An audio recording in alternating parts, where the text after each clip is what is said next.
Hello friends. आज हम law and उसके काइंड्स पढ़ेंगे। तो लॉ बेसिकली क्या है? लॉ लॉ हमें सिस्टमैटिक वे दिखाता है कि जिससे हम एक उसमें रहें, कि एक लिमिट हमारी रहे, जिससे कि हम उससे ज़्यादा बाहर ना जाएं और कोई गलत काम ना करें। तो इसी प्रकार से इसके हम निम्न रूप से काइंड्स भी देखते हैं।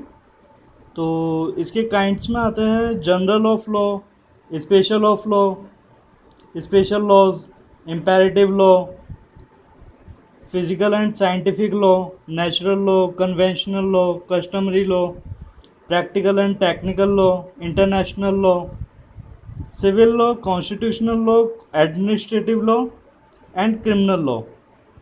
अब इसमें हम यह देखते हैं जनरल लॉ में statutory law, equity law, common law, and special law में local law, foreign law, martial law, conventional law, autonomic law and price law.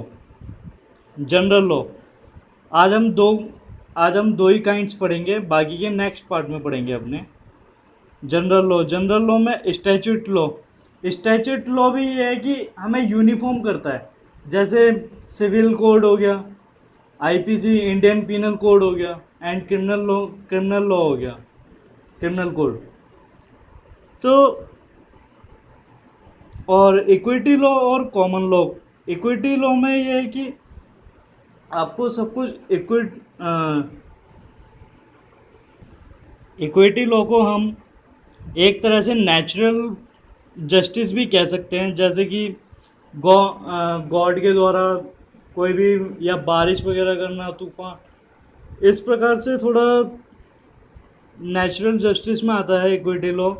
Common law जो कि सभी के लिए पर्याप्त है, चाहे वो एडमिनिस्ट्रेशन हो, चाहे वो पब्लिक हो, चाहे प्राइवेट हो, कोई ये सब में चलता है कॉमन लॉ।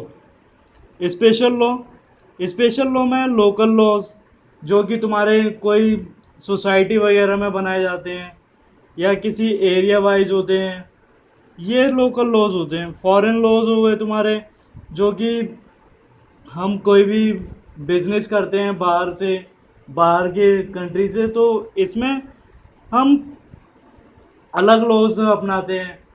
कन्वेंशनल होते हैं, जैसे कि इनमें मार्शल लॉ वो होते हैं जैसे आर्मी के लिए बनाया, नेवी के लिए बनाया है। और तुम्हारे ये स्पेशल में इसलिए आते हैं क्योंकि ये सबसे हटकर होते हैं, ये आम लोगों के लिए नहीं होते हैं। और कन्वेंशनल लॉ में ये आते हैं कि जैसे हम कोई भी ट्रीटी वगैरह साइन करते हैं, तो ये हम उनसे जुड़ते हैं। किसी भी कोई भी अगर एक्ट में चाहिए बाहर का, तो इसलिए कन्वेंशनल लॉ भी आता है इसमें। ऑटोनॉमिक लॉ वो वे लॉज होते हैं जो खुद से बनाए जाते हैं। जैसे हम कोई भी बिजनेस करते हैं या कंपनी खड़ी करते हैं, तो उसमें ही हमारे रूल्स चलते हैं। और थोड़ा जो हम मेमोरेंडम आर्टिकल्स वगैरह उसमें लिखते हैं, उसमें हम अपनी कंपनी के रूल्स डालते हैं, ये वो ऑटोनॉमिक रूल्स हैं। प्राइस लॉ वह लॉज हो गए जो, जैसे कि कोई भी हम सामान खरीदते हैं या कहीं आते या ले जाते हैं, उस पर टैक्स लगता है, वह लॉज होते हैं ये प्राइस लॉ।